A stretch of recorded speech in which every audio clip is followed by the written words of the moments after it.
Hello, അപ്പൊ സുഖന്നല്ലേ?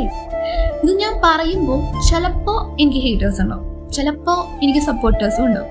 ഞാൻ randomly ഒരു റീല് കണ്ടേ, അതിലൊരു പേഴ്സൺ പറയാണ്, ഞാൻ ആരെയും വിളിക്കാറില്ല, സംസാരിക്കാറില്ല, ബട്ട് എൻ്റെ ഉള്ളിൽ അവരെപ്പോഴും ഉണ്ടാവുന്നു. പിന്നെ കാണുമ്പോൾ സാധാരണ പോലെ സംസാരിക്കുകയൊക്കെ ചെയ്യും. ഞാൻ ഇങ്ങനെയാവും പറയും. ഞാനിത് കുറച്ചു നേരം ഒന്ന് ചിന്തിച്ചേ. അപ്പം എനിക്ക് തോന്നി, വിളിക്കണം എന്നൊന്നും ഞാൻ പറയില്ല, പക്ഷേ ഒരു സുഖമാണോന്ന് ഒരു മെസ്സേജ് അയക്കാനായിട്ട് എത്ര നേരം വേണം?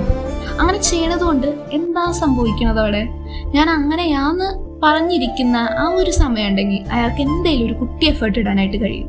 അങ്ങനെ കഴിഞ്ഞാൽ ഓപ്പോസിറ്റ് നിൽക്കുന്ന ആരായിക്കോട്ടെ, അത് പാർട്ട്ണർ ആയിക്കോട്ടെ, ഫാമിലി ആയിക്കോട്ടെ, ഫ്രണ്ട്സ് ആയിക്കോട്ടെ, സിബ്ലിങ്സ് ആയിക്കോട്ടെ, ചെറിയ രീതിയിലെങ്കിലും സന്തോഷിപ്പിക്കാൻ കഴിഞ്ഞാൽ അതിൽ കൂടുതൽ സന്തോഷം അയാൾക്കൊന്നും നൽകാനില്ല.